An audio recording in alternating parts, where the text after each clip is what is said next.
As fast as thou shalt wane, so fast thou growest in one of thine, from that which thou departest. And that fresh blood which youngly thou bestowest, thou mayst call thine, when thou from youth convertest. Herein lives wisdom, beauty, and increase. Without this, folly, age, and cold decay. If all were minded so, the times should cease, and 70 years would make the world away. Let those whom nature hath not made for store, harsh, featureless, and rude, barrenly perish. Look, whom she best endowed, she gave them all, which a bounteous gift thou shouldst in bounty cherish. She carved thee for her seal, and meant thereby thou shouldst print more, not let that copy die.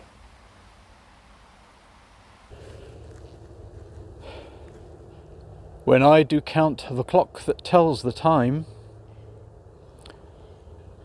and see the brave days sunk in hideous night, when I behold the violet past prime, and sable curls all silvered o'er with white, when lofty trees I see barren of leaves, which erst from heat did canopy the herd, and summer's green all girded up in sheaves, borne on the bier, with white and bristly beard, then of thy beauty do I question make, that thou among the wastes of time must go, since sweets and beauties do themselves forsake, and die as fast as they see others grow,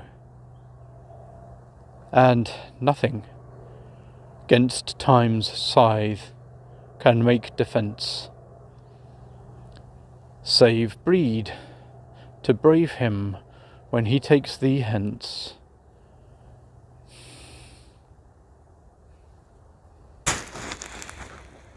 Oh, that you were yourself, but, love, you are no longer yours than you yourself here live. Against this coming end you should prepare, and your sweet semblance to some other give. So should that beauty which you hold in lease find no determination, then you were yourself again after your self's decease, when your sweet issue, your sweet form should bear. Who lets so fair a house fall to decay, which husbandry in honour might uphold against the stormy gusts of winter's day, and barren rage of death's eternal cold?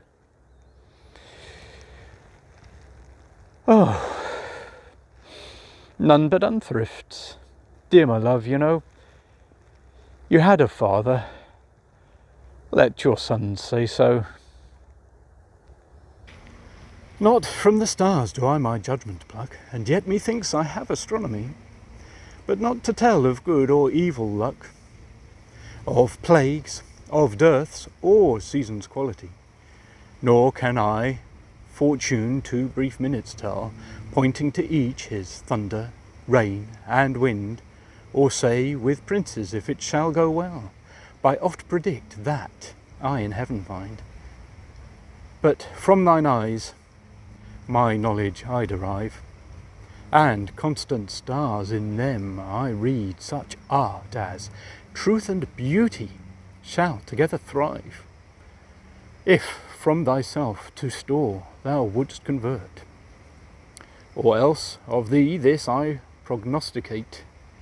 Thy end is truth's and beauty's doom and date.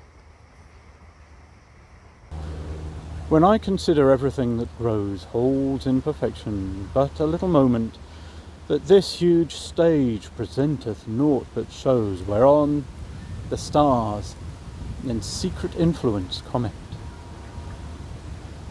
When I perceive that men, as plants increase, cheered and checked even by the self-same sky, vaunt in their youthful sap, at height decrease, and wear their brave state out of memory, then the conceit of this inconstant stay sets you, most rich in youth, before my sight, where wasteful time debateth with decay, to change your day of youth to sullied night, and all in war with time for love of you, as he takes from you, I engraft you new.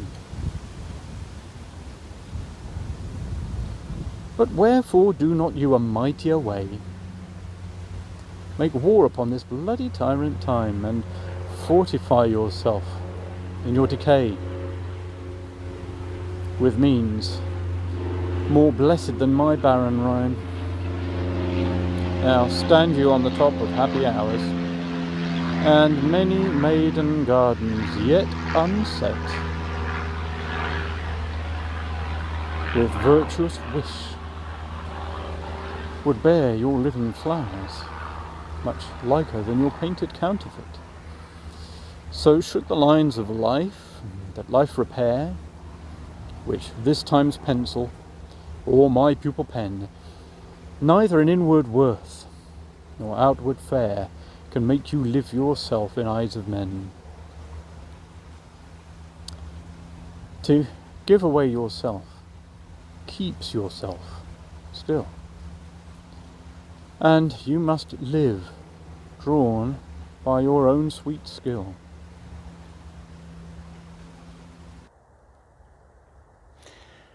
Who will believe my verse in time to come, if it were filled with your most high deserts?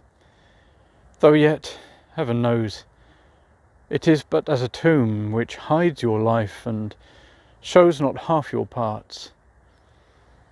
If I could write the beauty of your eyes, and in fresh numbers number all your graces, the age to come would say this poet lies. Such heavenly touches ne'er touched earthly faces. So should my papers, yellowed with their age, be scorned like old men of less truth than tongue, and your true rights be termed a poet's rage, and stretched metre of an antique song.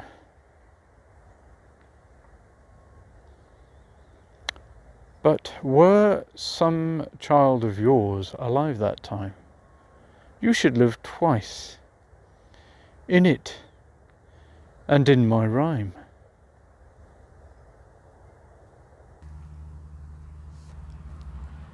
Shall I compare thee to a summer's day?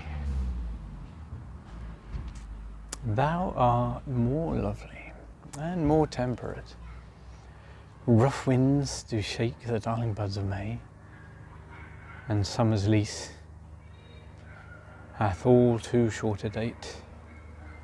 Sometime too hot the eye of heaven shines, and often is his gold complexion dimmed, and every fair from fair sometime declines by chance, or nature's changing course untrimmed. But thy eternal summer shall not fade, nor lose possession of that fair thou owest, nor shall death brag thou wanderest in his shade, when in eternal lines to time thou growest. So long as men can breathe or eyes can see, so long lives this, and this gives life to thee.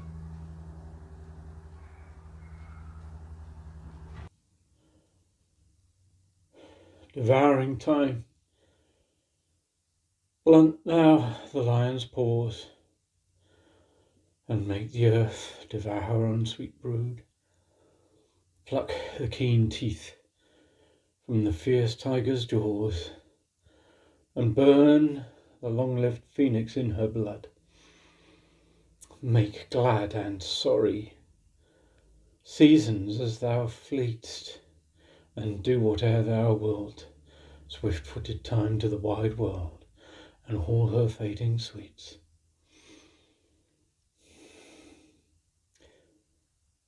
But I forbid thee one most heinous crime.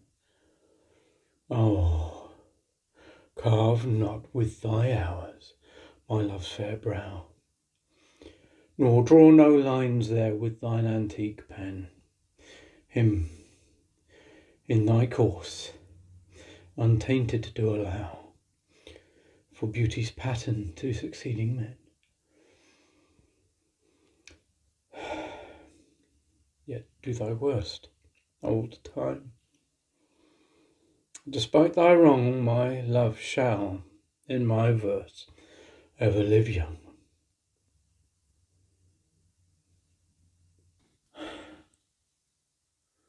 A woman's face, with nature's own hand painted, hast thou, the master mistress of my passion.